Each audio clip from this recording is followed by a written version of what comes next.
تو آپ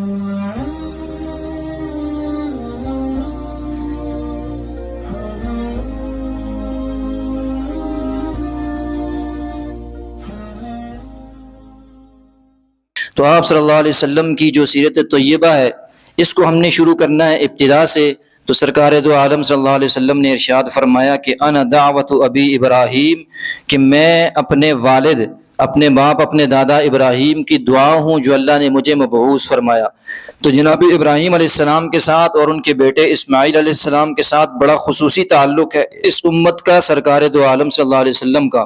تو آج تھوڑا سا تذکرہ ہم ابراہیم علیہ السلام کا، ان کے بیٹے کا کر لیتے ہیں کہ کیسے انہوں نے اپنے دین کے لیے اپنے وقت کے اندر آج سے ہزاروں سال قبل قربانی دی، اور اللہ نے ان کی قربانیوں کی برکت سے کئی ہزار سال کے بعد سرکار دو عالم صلی اللہ علیہ وسلم کو مبعوث فرمایا۔ تو جناب ابراہیم علیہ السلام کے بارے میں موٹی موٹی باتیں جو ہوں گی میں چھوڑتا جاؤں گا، کیونکہ آپ سن چکے ہیں، مشہور و معروف ہیں، میں اپنے مقصد کی بات کروں گا آپ سے۔ تو جناب ابراہیم علیہ السلام نے فلسطین کو مرکز بنایا اپنی دعوت کا، اور وہاں سے مختلف علاقوں کے ملکوں کے اسفار شروع کیے، ایک علاقے میں، دوسرے علاقے میں، تیسرے علاقے میں تشریف لے جاتے دعوت کے سلسلے میں، اللہ کے پیغام کے سلسلے میں، کیونکہ اپنے علاقے سے تو باپ نے نکال دیا، اور اپنے جو ہے نا علاقے کا جو بادشاہ تھا اس کے ساتھ بھی جو ہے نا سلسلہ خراب ہو گیا، پھر قوم اور قبیلہ بھی جو ہے نا وہ بگڑ گیا، کیونکہ ان کے بتوں کو کاٹ کر کے ان کے ٹکڑے ٹکڑے کر دیے، کسی کا کیا حشر نشر کر دیا، تو وہاں سے نکل کر ہجرت کر کے آگے تو آس پاس کے علاقوں کو دعوت کا میدان بنایا۔ ایک بار مصر تشریف لے گئے، ان کی اہلیہ محترمہ جناب سارہ وہ بھی ساتھ تھی، تو بادشاہ کے دربار میں پکڑ کر کے پیش کر دیا گیا۔ تو وہاں جو وہ بادشاہ تھا، ایک تھوڑی اس کی نیت خراب تھی، اس نے جناب سارہ کو دیکھا، اس کی نیت خراب ہوئی، ہاتھ بڑھانے کی کوشش کی تو اللہ تعالیٰ نے اس کے ہاتھوں کو شل فرما دیا۔ اللہ نے اس کے ساتھ ایسا معاملہ کیا کہ وہ سمجھ گیا کہ اس عورت کی جانب میں ہاتھ بڑھا نہیں سکتا، یہ کوئی اللہ کی طرف سے معمور لوگ ہیں کہ جن کی طرف ہاتھ بڑھانے سے، قدم بڑھانے سے اللہ کی طرف سے میرے اوپر سخت پکڑ آ سکتی ہے۔ اللہ نے اس کے دل کے اندر رعب اور دبدبہ بٹھا دیا۔ تو اس نے اپنی ایک لونڈی تھی، اور بعض حضرات کی تحقیق کے مطابق لونڈی نہیں تھی بلکہ اپنی بیٹی تھی ہاجرہ، وہ ان کو پیش کر دی کہ یہ آپ ساتھ لے جائیں اور میری طرف سے میری غلطی کا ازالہ بھی ہو جائے گا، اور یہ ساری زندگی آپ کی خدمت بھی کرتی رہے گی۔ تو جناب ہاجرہ یہ ان کے ساتھ چل پڑیں۔ بعد میں جب اپنے علاقے میں تشریف لے گئے فلسطین کے اندر، تو ان کی پہلی بیوی جناب سارہ نے علیہ السلام انہوں نے اس دوسری ہاجرہ کو جناب ابراہیم کی زوجیت کے اندر دے دیا، نکاح کروا دیا، شادی کروا دی ان کے ساتھ۔ اب اللہ تعالیٰ کا کرنا ایسا ہوا کہ یہ جو دوسری بیوی تھی جناب ہاجرہ، ان کے بطن سے اللہ تعالیٰ نے ان کو بیٹا دے دیا جس کا نام اسماعیل رکھا۔ تو یہی اسماعیل چونکہ انہی کی لڑی میں سے پھر سرکار دو عالم صلی اللہ علیہ وسلم تشریف لائے، جناب اسحاق بھی دوسرے بیٹے جو تھے ہمارے لیے قابل احترام ہیں، لیکن ہم ان کا تذکرہ کرتے ہیں چونکہ ہماری لڑی کے اندر یہ آتے ہیں، ہمارے اس وقت جو ترتیب ہے اس کے اندر یہ شامل ہیں۔ تو یہ دونوں حضرات یہ جب پیدا ہو گئے تو سوکنا کا جو معاملہ ہوتا ہے، اور پھر بڑی عمر بھی ان کی حضرت جناب سارہ کی ہو گئی، تو یہ معاملات کچھ جو ہے نا وہ ڈگمگانے لگے۔ تو اللہ کے حکم سے جناب ابراہیم، مفسرین نے، سیرت نگاروں نے یہاں پر بہت سخت باتیں بھی لکھی ہیں جو میں کرنا مناسب نہیں سمجھتا۔ اللہ کے حکم سے، ہم نے ہمیشہ سنا، اللہ کے حکم سے جناب ابراہیم علیہ السلام نے، اللہ نے بھی کیسا عجیب حکم دیا، اور مارنے والا خلیل بھی کیسا عجیب ہے، کہا کہ ان دونوں کو یہاں سے لے جاؤ فلسطین سے، اور وہ دور جو عرب کے اندر جو علاقہ ہے حجاز کے اندر، وہاں جا کر کے ان دونوں کو چھوڑ کر کے پھر واپس آ جاؤ۔ اب اللہ کا حکم دیکھیں کتنا عجیب ہے۔ میں نے پچھلی دفعہ کہا تھا کہ پہلے نمبر پر ہم یہ بات پڑھیں گے کہ عقل سے ماورا، عقل سے آگے بڑھ کر شریعت پر ہم نے عمل کرنا ہے، یہ بات ہمارے ذہنوں کے اندر بیٹھ جانی چاہیے۔ جناب ابراہیم بیٹے کو اور اپنی بیوی کو لے کر کے چل پڑے، اور وہاں جا کر حجاز میں جہاں آج بیت اللہ شریف ہے، یہاں پر لکھا کہ ایک ٹیلا ہوتا تھا، اونچی جگہ، چھوٹی پہاڑی آپ کہہ سکتے ہیں اس کو، ایسا سا ٹیلا تھا، جب سیلاب آتا تو یہ ٹیلا اس جو نا سیلاب سے بچاؤ کا سامان کر دیتا، اس کے آس پاس سے پانی گزر جاتا، اور اس کے بالکل قریب یہاں زمزم کا کنواں ہے، جو حضرات کے انہوں نے دیکھا، یہاں ایک بڑا ایک درخت تھا، تو بس یہی کل سلسلہ تھا، وہاں اور کچھ نہیں تھا، صحرا تھا۔ تو کہا، حکم ہوا کہ بس یہیں پر ان کو بٹھا دو، یہاں چھوڑ جاؤ، یہاں سے واپس چل پڑو۔ اب دیکھیں بچہ چھوٹا ہے، اور اپنی گھر والی بھی اکیلی ہے، کچھ نہیں ہے، لیکن اللہ کا حکم سامنے آیا تو کھجوروں کا ایک توشہ، چند کھجوریں پاس چھوڑ کر کے، اور پانی کا تھوڑا سا انتظام جو پاس تھا وہ وہاں پر ان کے پاس چھوڑ کر کے، اللہ کے لیے وہاں پر چھوڑ کر، اللہ کے حکم کے مطابق وہاں ان کو چھوڑ کر واپس چل دیے۔ آپ ذرا تھوڑا سا اس بات پر غور کریں کہ کیسے ابراہیم علیہ السلام کے دل اور کلیجے کو دیکھیں کہ اللہ کے حکم کے سامنے کیسے تابع ہو گئے۔ اگر ابراہیم علیہ السلام کی کبھی بات ہم کریں گے انشاءاللہ، جب اللہ کے احکامات آئے تو اللہ کے حکم کے سامنے قربان ہو جانا اگر کوئی سیکھنا چاہتا ہے تو جناب ابراہیم علیہ السلام سے سیکھ لے کہ کہاں فلسطین اور کہاں حجاز کا وہ علاقہ، کہاں کچھ بھی نہیں تھا، وہاں کوئی انسان وہاں پر موجود نہیں، اپنے بچے کو، اپنی بیوی کو وہاں پر چھوڑ دیا اور تھوڑا سا کھانا، کھجوریں اور تھوڑا سا پانی وہاں چھوڑ دیا، اللہ کے حکم کے تابع ہو کر واپس چل پڑے۔ اب اگر آپ عقل سے پوچھیں، کیا آپ کی عقل اس بات کو تسلیم کرتی ہے کہ بھئی آپ جو ہے نا اتنے بیابان کے اندر وہاں جا کے جو ہے نا اکیلی جگہ پر اپنی گھر والی کو چھوڑ دیں، بچے کو چھوڑ دیں؟ لیکن انبیاء اور خاص طور پر ابراہیم علیہ السلام نے اپنے دین کے لیے، اسلام کے لیے جو قربانی دی، اس کا ہم تصور بھی ناممکن ہے ہمارے لیے۔ آج ہم سے دین اتنی بڑی قربانی نہیں مانگتا، لیکن ہم سے تو ٹوٹی پھوٹی سی قربانی مانگتا ہے۔ اتنی قربانی کم از کم ہم سے مانگتا ہے کہ اپنے گھروں سے سردی میں گرمی میں اٹھیں، سردی میں اور گرمی میں فجر کی نماز کے لیے مسجد تک آ جائیں، اتنی قربانی تو ہم سے مانگتا ہے نا۔ گرمی اور سردی کے روزوں کی قربانی ہم سے مانگتا ہے، چھوٹی قربانی، اتنی بڑی قربانی نہیں ہے اس قربانی کے مقابلے میں۔ تو ابراہیم علیہ السلام کے ذرا اس منظر کو سامنے رکھیں اور تصور کریں کہ کیسے ابراہیم علیہ السلام کا دل کیا ہوگا کہ اپنے چھوٹے بچے کو، اپنی گھر والی کو یہاں چھوڑ کر کے واپس اپنے علاقے میں چلا جاؤں کہ پتہ نہیں ان کا یہاں پر کیا حال ہوگا۔ لیکن اللہ کے حکم کو سامنے رکھ کر، اللہ کے نبی تھے، جیسے پہلے اپنے دین کے لیے قربانی دی، وہاں بھی قربانی دی، واپس تشریف لے گئے۔ تو یہ انبیاء کرام کی جو دعوت ہوتی ہے، جب ہم سیرت کو پڑھیں گے ہمیں قدم قدم پر یہ منظر ملیں گے کہ اللہ کے دین کے لیے ایسی قربانی جس کا تصور بھی ہم سے ناممکن ہے، اتنی بڑی قربانی اللہ ان سے لیتا ہے اور اتنا مقام اور مرتبے تک، عظمت تک پھر اللہ ان کو پہنچاتا ہے۔ تو جناب ابراہیم علیہ السلام جو ہے نا وہاں پر چھوڑ کر تشریف لے گئے۔ اور مختصر کرتا ہوں، یہیں یہ دونوں احباب ہیں، پھر یہیں پر یہ واقعہ ہوا، پانی اور کھجوریں ختم ہو گئی تو اپنے جو ہے نا وہ اما ہاجرہ جو ہے نا وہ وہاں پر بھاگتی رہی پانی کی تلاش میں، صفا مروہ کے آس پاس، وہ سارا واقعہ آپ سنتے رہتے ہیں۔ تو وہاں پر زمزم کا کنواں نکل آیا، اللہ نے ان کے لیے انتظام فرما دیا، بڑا مشہور واقعہ۔ آگے چلتے ہیں، یہ یہاں پر موجود تھے، یمن سے ایک قبیلہ یہاں پر آتا جاتا رہتا تھا اکثر، تو وہ اب یہاں سے گزرا، تو پہلے بھی یہاں سے گزرتا تھا، دیکھا کوئی پانی نہیں، کچھ نہیں تھا یہاں، تو اب دیکھا یہاں پر یہ دو لوگ یہاں پر موجود ہیں اور پانی بھی جو ہے نا یہاں پر موجود ہے۔ تو جہاں پر صحرا میں پانی مل جائے، اندھا کیا چاہے دو آنکھیں، بھوکے کو کیا چاہیے دو روٹیاں۔ تو انہیں جب صحرا کے اندر پانی مل گیا تو اس پانی کو دیکھ کر کے انہوں نے اما ہاجرہ سے اجازت طلب کی کہ اگر ہم بھی یہاں پر بیٹھ جائیں، ہمیں بھی یہاں پر خیمے لگانے کی، رہنے کی اجازت دے دیں۔ تو کہا رہنے کی اجازت ہے لیکن کنویں اور پانی پر میرا تسلط ہوگا، آپ کا اس میں کوئی حق نہیں ہوگا، استعمال کریں گے لیکن ایسا نہ ہو کل مجھے اکیلی عورت سمجھ کر کے کہو کہ ہٹو اب ہم اس پر قبضہ کرتے ہیں۔ تو اس شرط کے ساتھ وہاں پر بٹھا دیا اور وہاں پر رہنے کی اجازت دے دی۔ اب یہاں پر رہنا شروع ہو گئے۔ اب یہاں پر جو ہمارا اصل سلسلہ ہے، یہاں سے میں خاتمے کی طرف بھی آتا ہوں اور اصل بات کی طرف بھی آتا ہوں۔ اب یہاں پر یہ رہنا شروع ہوئے، جناب اسماعیل قبیلہ بنو جرہم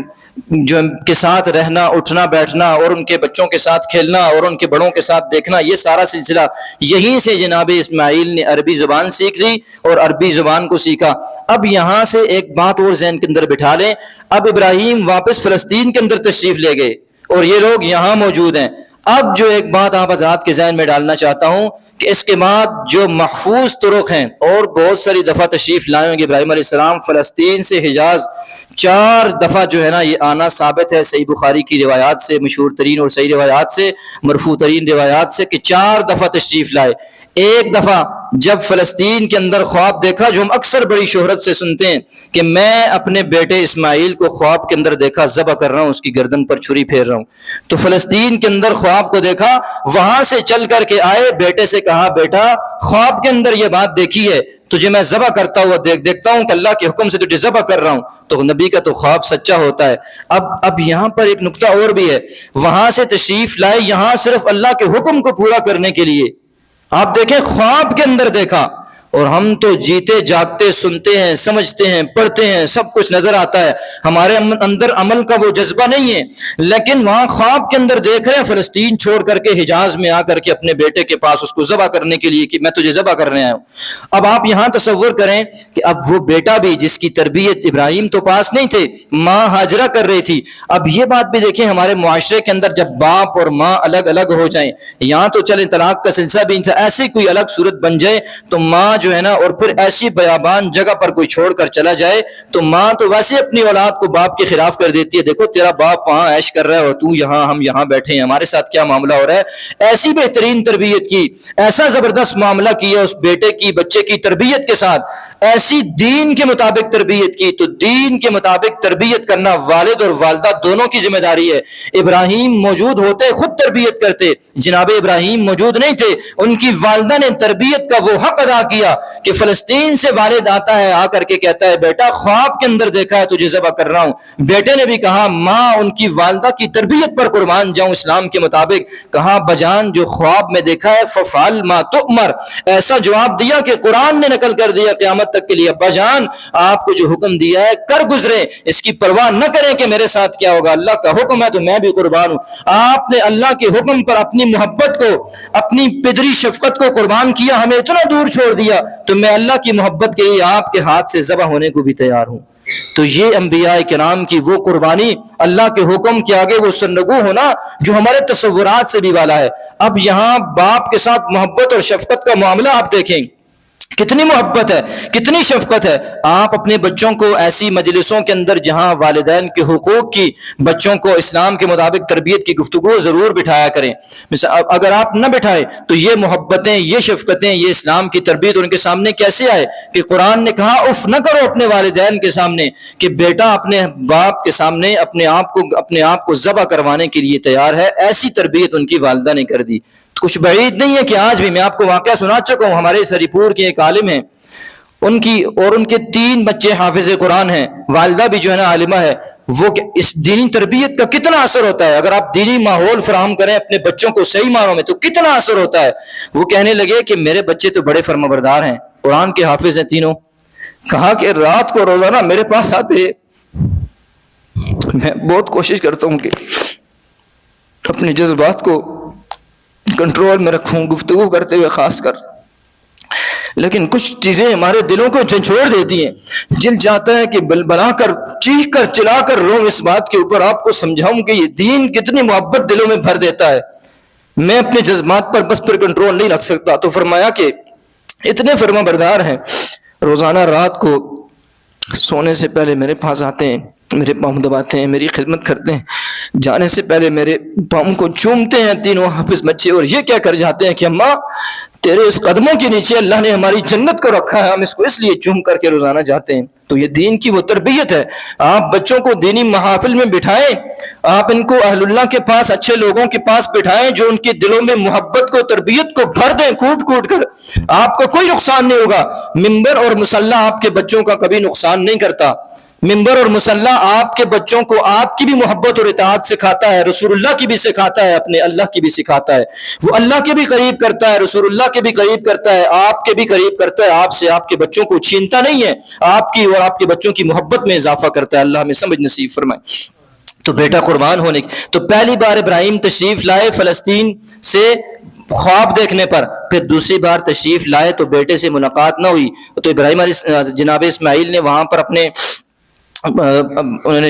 عربی زبان سیکھی، قبیلہ بنی جرم کی ایک لڑکی سے شادی کر لی۔ بہت مختصر کر رہا ہوں۔ والد تشریف لائے، آ کر کے دیکھا بیٹا گھر نہیں تھا، دروازہ کھٹکایا، بیٹا فلاں کہاں ہے؟ اسماعیل کہا کسی کام سے گئے ہیں۔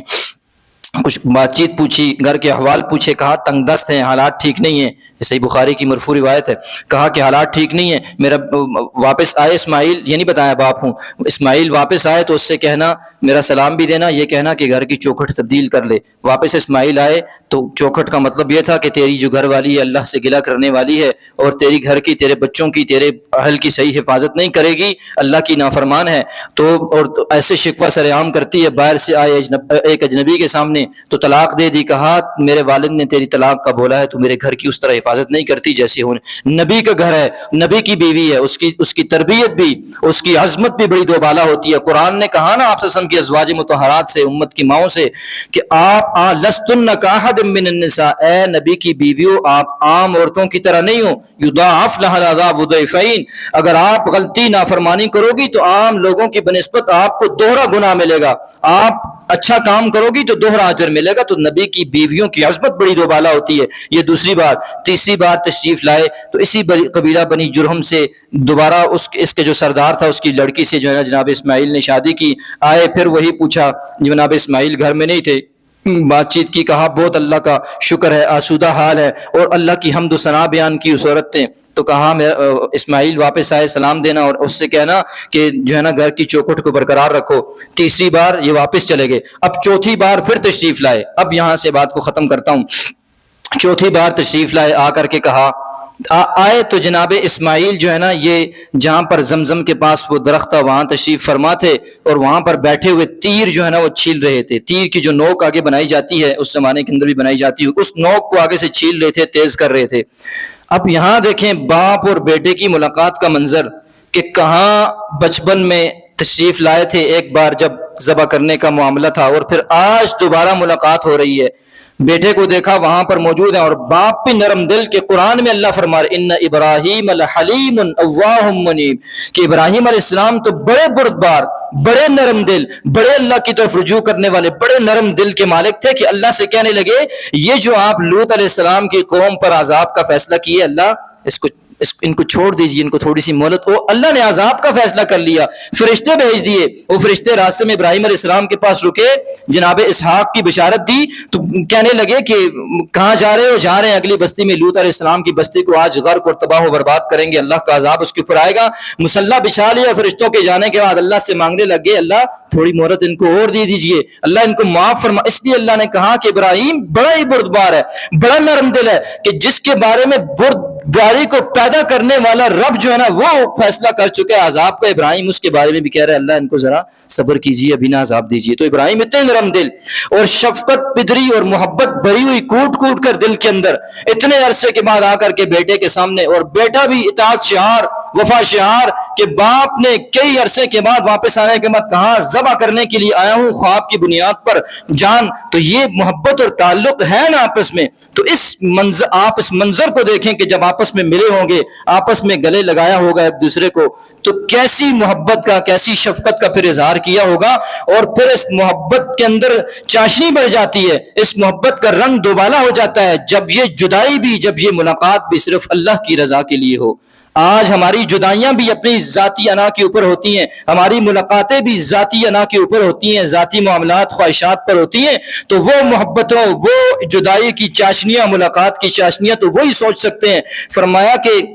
جو اللہ کے لیے ایک دوسرے سے ملاقات کرتے ہیں, محبت رکھتے ہیں, وہ ایمان کی لذت چکھ لیتے ہیں. ایمان کا ذائقہ اور لذت چکھنے والوں میں سے ایک شخص وہ بھی ہے جو اللہ کے لیے کسی سے ملتا ہے, اللہ کے لیے کسی سے تعلق بناتا ہے اور جدائی اختیار کرتا ہے. تو یہ چاشنی تو وہ لوگ سمجھتے ہیں جن کا اللہ کے لیے آپس میں تعلق ہو. تو جناب ابراہیم علیہ السلام نے بیٹے سے ملاقات ہوئی. اس چوتھی ملاقات کے اندر جو ہے نا, یہاں پر ابراہیم علیہ السلام نے ضرورت محسوس فرمائی کہ یہاں پر جو ہے نا ایک اللہ کا گھر ہونا چاہیے. قبیلہ آباد ہو گیا, میری بیوی میرے بچے یہاں پر رہ رہے ہیں, تو یہاں مسجد کی بنیادی ضرورت ہے, اللہ کا ایک گھر ہونا چاہیے. تو یہاں پر بنیادیں کھود کر بیت اللہ کی تعمیر کی, جو آج بیت اللہ کی تعمیر ہمارے سامنے ہے. تو اس چوتھی ملاقات کے اندر یہ معاملہ ہوا. بیت اللہ کی تعمیر, ہم اس پر بہت تفصیلی گفتگو اور مشہور بھی ہے, چونکہ ہمارا موضوع نہیں ہے, میں اس سے آگے چلتا ہوں. تعمیر کر لیا بیت اللہ.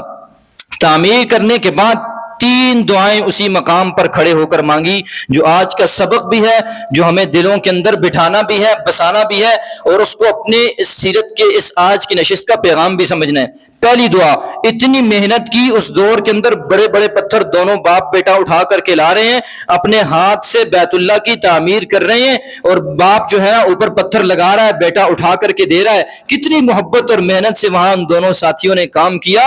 ان کی اس مسجد کے بنانے میں اخلاص کو دیکھیے، مسجد بنایا، تھکے، اللہ کا گھر بنا دیا بیت اللہ. اس کے بعد جو ہے ابراہیم علیہ السلام کی دعا کو پیرے پارے میں اللہ نے نقل کیا. وَإِذْ يَرْفَعُ إِبْرَاهِيمُ الْقَوَاعِدَ مِنَ الْبَيْتِ وَإِسْمَاعِيلُ رَبَّنَا تَقَبَّلْ مِنَّا إِنَّكَ أَنْتَ السَّمِيعُ الْعَلِيمُ کہ جناب ابراہیم نے اتنا بڑا گھر بہترین اللہ کے لیے تیار کر لیا. یہاں سے یہ سبق دے دیا، اتنی محنت کی، دونوں باپ بیٹا نے، نبی ہیں دونوں، معمولی شخصیات نہیں ہیں، لیکن اس کے باوجود اپنی محنت پر کوئی ناز نہیں ہے، اپنی جو کی ہوئی جسمانی محنت اور مشقت ہے اس کا کوئی تذکرہ نہیں ہے، بلکہ تذکرہ ہے ہم نے یہ گھر بنا دیا یا اللہ اس کے باوجود تجھ سے مانگتے ہیں ہماری اس محنت کو، اس مشقت کو اپنی بارگاہ میں قبول فرما. نقطہ یہ ملتا ہے جتنی بھی عبادت کر لیں، جتنا بھی دین کا کام کر لیں، جتنی بھی ریاضت کر لیں، اپنی ریاضت پر نہ اترائیں کہ میں اتنی جو ہے نا گرمی کے اندر آ گیا ہوں نماز کے لیے، میں اتنی ٹھنڈ میں وضو کر کے لیے، میں اتنے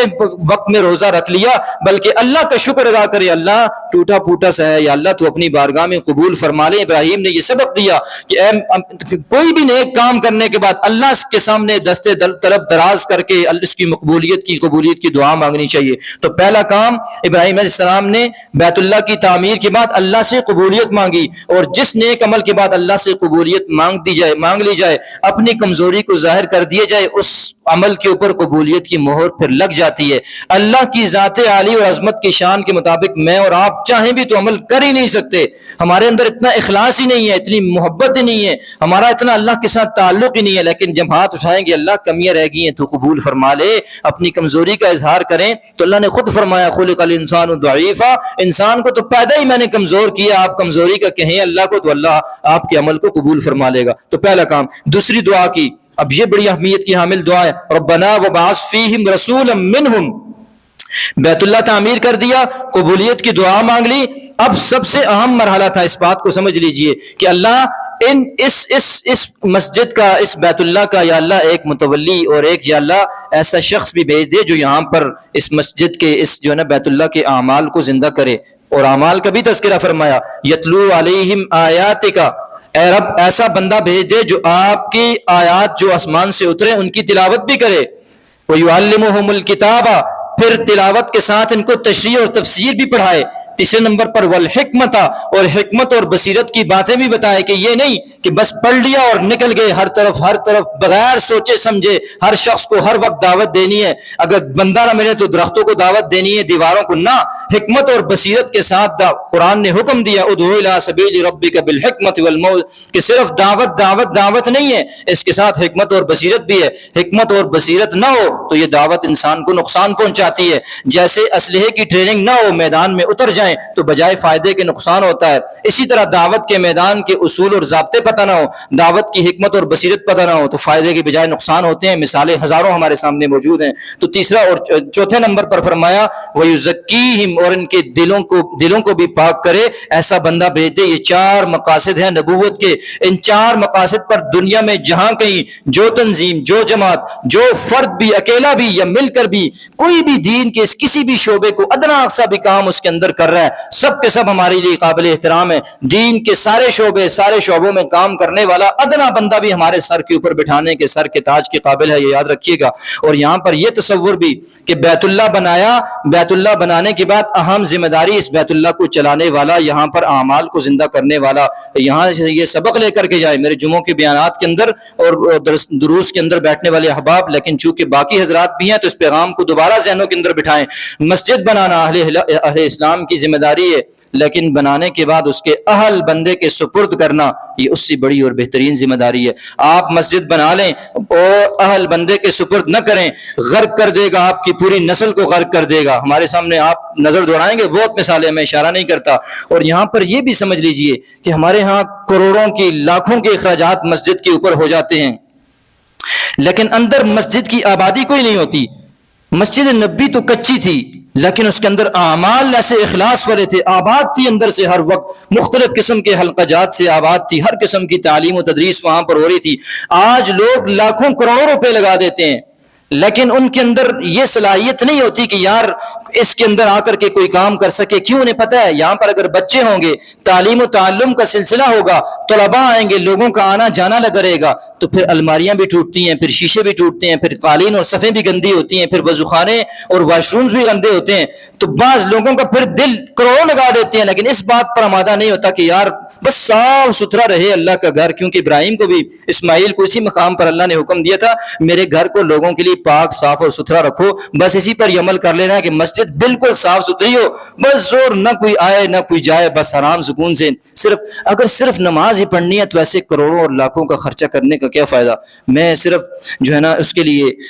کہ ہم لوگ سمجھیں اس بات کو, یہ ہمارے اندر ایسا گھس گئی ہے, رچ اور بس گئی ہے. ہمارے قریب ایک مسجد ہے, مجھے چند دن پہلے ایک ساتھی بتانے لگے, میں نے کہا یار اتنے زبردست مفتی صاحب آپ کے پاس ہیں, اتنے زبردست امام صاحب ہیں, بڑے باصلاحیت بندے ہیں, تو کیوں ان کو کام نہیں کرنے دیتے؟ ان سے اتنی صلاحیات ہے, مدرسہ انہوں نے پہلے بنایا, سلسلہ تھا, بہت کچھ وہاں کر سکتے ہیں, ترجمہ تفسیر چل سکتا ہے, اور ان کے پروگرامات تھے, مکتب کی تعلیم اور بہت سارے سلسلے تھے. کہا جس بندے نے بنائی ہے, اب وہ تو فوت ہو گئے, ان کا بیٹا اب یہ کہتا ہے کہ جس مقصد کے لیے ہم نے مسجد بنائی تھی, اب چونکہ وہ مقصد یہاں پر نہیں ہو رہا تو ہم اور کوئی بھی کام ان کو نہیں کرنے دیں گے. لا حول ولا قوت الا, کروڑوں روپے لگا دیے, لیکن یہ گوارا نہیں ہے کہ دین کا بس ایک ہی شعبہ جس کے ساتھ میں لگا ہوں, جس سوچ و فکر کے ساتھ, باقی کسی کو کوئی کام نہیں کرنے دینا. اگر یہ کام نہیں ہو رہا تو باقی کوئی بھی کام نہیں ہوگا. خدا را اس تصور سے باہر نکلیں. دین کا کوئی بھی شعبہ ہو, قابل احترام ہے, عظمت والے ہیں, محبت والے ہیں. بلکہ یہ ہمارے حاجی صاحب جہاں جو تشریف فرما ہوں گے, شاید ان کا کوئی فرزند بھی ہو, ان کے ساتھ انہوں نے سوسائٹی میں وہاں پر مکان لیا, میں چلا گیا تھا وہاں پر چکر لگانے کے لیے. سوسائٹی میں 4 یا 5 مساجد ہیں, بڑی خوبصورت, بڑی بہترین, بڑی ایک کنال پر. ہماری اس مسجد تو اس کا پتہ نہیں ایک حصہ لگے, تو اتنی خوبصورت تھی کہ آپ بندہ تھوڑی دیر کھڑا ہو کر دیکھتا رہے, یار کیا پیسہ ان لوگوں نے مال اس کے اوپر خرچ کیا اور کیسی خوبصورت مسجد بنائی ہے. لیکن پوری سوسائٹی کے اندر مجھے بتایا کہ انتظامیہ کی طرف سے مسجد کے اندر مدرسہ بنانے کی, بچوں کو قرآن پڑھنے کی اور دیگر فقہ کی, تفسیر کی اور دیگر چیزوں کی قطعاً اجازت نہیں ہے. تو ایسے کروڑوں روپے لگا کر کے, اتنی بڑی مساجد کھڑی کر کے, دین کا کام کوئی بھی نہ ہو سوائے نماز کے, تو ایسی مسجدیں کھڑی کرنے کا کیا فائدہ. یاد رکھے کہ میں بات تو یہ کر رہا تھا کہ دیکھیں مسجد بنانا اہل اسلام کی ذمہ داری ہے, لیکن اس کے بعد اس کے اہل کے سپرد کر دینا یہ اس سے بڑی ذمہ داری ہے. اور یہاں بھی ایک نقطہ یاد رکھیں کہ اہل کے سپرد آپ تب کریں گے. آج جو مساجد کے, میری مسجد میں تو الحمدللہ ہر قسم کے حلقے لگتے ہیں, ہر تعلیم بھی ہے, حفظ بھی ہے, ناظرہ بھی ہے, ترجمہ بھی ہے, تفسیر بھی ہے, تعلیم بھی ہے, ساری چیزیں یہاں چلتی ہیں الحمدللہ, مجھے کوئی مسئلہ نہیں ہے. لیکن باہر کے احباب آس پاس کے علاقوں کے اندر دیکھتے ہیں تو یاد رکھیں بہت ساری جگہوں پر یہ صورتحال ہے ابھی کہ کمیٹی کے جو افراد ہوتے ہیں وہ دینی علم سے ان پڑھ ہوتے ہیں. امام کا جو ٹیسٹ لیتے ہیں امام کو وہاں رکھنے کے لیے, ان کو صرف ایک چیز چاہیے, بس اس کی آواز خوبصورت ہو. چاہے ان بیچاروں کو اب کیا پتہ ہے کہ تلفظ کیا بلا ہوتی ہے, مخرج کیا چیز ہوتی ہے, بس خوبصورت تلاوت ہو, بس اس سے آگے کوئی غرض نہیں ہے. تو وہ کیا کسی کی اہلیت جانچیں گے جو خود دین نہیں سمجھتے. چند دن پہلے ایک پوسٹ دیکھ رہا تھا, ایک صاحب نے لکھی غلبہ اسلام سے متعلق, تو اس کے اندر جو ہے نا وہ لکھا ہوا تھا قرآن و سنت کی روشنی میں یہ ترتیبات ہیں دین کے پھیلانے کے لیے, دین کے غلبے کے لیے. اور خود مجھے اس کا پتہ ہے کہ پرلے درجے کا جاہل ہے. بھائی تجھے خود قرآن و سنت کا علم نہیں ہے تو دوسروں کو کیا بتائے گا تو. تو خود جب کمیٹی اس قسم کی آپ نے بنا دی کہ یار وہ امام کا تجزیہ کیسے کرے گی. میں یہ سمجھتا ہوں آس پاس کے علماء کو اکٹھا ہو کر ان کو کمیٹی کا ممبر بنانا چاہیے جو امام کا جائزہ لے کہ بھائی ممبر پر بیٹھنے کے قابل ہے یا نہیں ہے, اس مسئلے کے مسائل سے واقف ہے یا نہیں ہے, حکمت بصیرت سے لوگوں کو چلانا جانتا ہے یا نہیں ہے, کوئی دین کی بات اسے آتی ہے یا نہیں ہے. تو ایسی صورتحال کی ضرورت ہے. یہ ہماری کمزوریاں ہیں ہماری ذاتی, اس لیے اپنا تذکرہ کر رہا ہوں. اللہ میں سمجھ نصیب فرمائے. اور جب آپ اہل بندے کو رکھیں گے, یہ بھی ذہن نشین فرمائے, آخری بات ختم کرتا ہوں, جب آپ کسی اہل بندے کو رکھیں گے جو مسجد کے مصلی کے حقوق کو ادا کرے گا تو پھر وہ تھوڑا سا بھارا بھی پڑے گا آپ کو, اس کے اپنے اصول اور ضابطے بھی ہوں گے. آپ فیکٹریوں کے اندر دیکھیں نا کہ جو بندہ بہترین کام کرتا ہے اس کی کمزوریاں, اس کی کمی کوتاہیاں برداشت کی جاتی ہیں. ملازم کہتے ہیں ہمارے ساتھ سختی کرتا ہے, فلاں کرتا ہے, دیر سے آتا ہے, یہ کرتا ہے, وہ کرتا ہے, تو لوگ اس کا مالک یہ کہتا ہے کہ بھائی کوئی بات نہیں, اتنا اگر یہ چلا جائے گا نا بہت بڑا خلا واقع ہو جائے گا. سمجھے ہماری فیکٹری کا, ہمارے کاروبار کا تھم ہے, یہ مضبوط ستون ہے, اس کے بغیر ہمارا تو اس کی کمزوریاں. گھر کے اندر آپ دیکھیں جو بچہ زیادہ کمانے والا ہو اس کی کمزوریاں برداشت کی جاتی ہیں, لائق بچے کی کمزوریاں برداشت کی جاتی ہیں, غلطیاں کہ خیر ہے کوئی بات نہیں ہے. تو دنیا کے سارے اداروں کے اندر جو اہل بندہ ہوتا ہے اس کی کمی کوتاہیوں کو خامیوں کو صرف نظر کر کے اس کی خصوصیات سے فائدہ اٹھایا جاتا ہے، تو جو ہے نا وہ ٹیلنٹڈ لوگوں کو رکھا جاتا ہے۔ ہمارے ہاں اس مسجد اور ممبر اور محراب کو ایسا ناکارہ چھوڑ دیا گیا، ایسے نااہل لوگوں کو یہاں پر بٹھا دیا گیا کہ سوائے افتراق کے، سوائے انتشار کے، سوائے لڑنے کے اب کوئی کام باقی نہیں۔ اب تو پھر بھی صورتحال بہتر ہو چکی ہے الحمدللہ، لیکن یاد رکھیں اہلیت کو دیکھیں پھر اس کو تھوڑا سا برداشت کرنا بھی سیکھیں۔ ایک امام کتنے لوگوں کو برداشت کرتا ہے، ان کے مزاج کو برداشت کرتا ہے۔ اور آپ لوگوں نے تو امام کو ہمارے ایک استاد سے فرمایا کرتے تھے اتنا اس کو بیچارے کو آج کل پابند کر دیے، گھڑی کا پابند تو پہلے ہی تھا، اب آپ نے یہ لگا کر کے سیکنڈز کا بھی پابند کر دیا ہے بیچارے کو، اب سیکنڈز پر بھی گردنیں جو ہے نا پیچھے اٹھتی ہیں دروازے کی طرف۔ یہ حقائق ہیں، اس پر غور کریں، دروازے کی طرف دیکھتی ہیں پتہ نہیں کدھر چلا گیا۔ میرے ساتھ معاملہ ایسا ہے، اچھا ہے، بہترین ہے، کوئی مسئلہ نہیں ہے۔ میں آپ حضرات جو باہر سے آئے ہیں کہ ائمہ کرام کے ساتھ کام کرنے والے لوگوں کے ساتھ یہ رویہ کہیں بھی نہیں اختیار کیا جاتا۔ تو یاد رکھیں جناب ابراہیم نے اپنے بیت اللہ کی تعمیر کے بعد اس کا اہل بندہ وہاں پر مانگا اور دعا کئی ہزار سال پہلے کی، اللہ نے کئی ہزار سال کے بعد ایسی دعا کو قبول فرمایا کہ ساری کائنات کو اللہ نے جس کے لیے سجایا تھا، جس کے طفیل اللہ نے سارے کائنات کے نظام کو چلایا، اس دعا میں اتنا اخلاص تھا، اس دعا میں اتنی برکت تھی، اس دعا میں اتنی محبت اور شفقت تھی کہ اللہ تعالیٰ نے کئی ہزار سال کے بعد ایسی دعا قبول فرمائی کہ رہتی دنیا تک انسانیت کو بتلا دیا کہ اخلاص کے ساتھ، محبت کے ساتھ وہاں حجاز کے بیابان میں بھی اگر دعا مانگی جائے تو اللہ کئی ہزار سال بھی بعد بھی قبولیت کی ہواؤں کو عام کر دیتا ہے۔ تو ہم تو آج سہولیات کے اندر، محبتوں والے ماحول کے اندر، اسلامی معاشرے اور ماحول کے اندر بیٹھے ہیں، کیوں ہمارے دل کے اندر تھوڑا اخلاص پیدا نہ ہو؟ ہم بھی آج اللہ سے، میں آپ کی وساطت سے اور یہاں بیٹھ کر اس ممبر اور مصلی کی برکت سے اللہ سے مانگتا ہوں کہ اللہ ہماری یہ مسجد بھی، ہمارا کام بھی ٹوٹا پھوٹا ہے، اللہ اس کے اندر اخلاص پیدا فرما، یہاں سے اٹھنے والی ہدایت کی ہواؤں کو یا اللہ سارے عالم کے اندر عام فرما، یا اللہ ہمیں بھی اس قابل بنا کہ ہمارے اندر وہ صفات، وہ صلاحیات اور اللہ وہ غم آ سکے، وہ درد ہمارے دل کے اندر پیدا ہو جائے کہ حقیقی معنوں میں ہم اسلام کی حقیقی تصویر کو، تصور اور رخ کو سارے عالم کے سامنے پیش کر سکیں۔ اللہ ہمیں جناب ابراہیم علیہ السلام کی قربانیوں کو یاد رکھنے کی، جناب ابراہیم اور جناب اسماعیل کی اپنی جو ہے نا اللہ کے حکم کے سامنے سرنگو ہونے کی ان قربانیوں کو اللہ ہمیں اس کی قدردانی کی اور یہی جذبات اللہ ہمیں اپنے دلوں کے اندر پیدا کرنے کی توفیق نصیب فرمائے۔ وما علیہ الا البلاغ المبین۔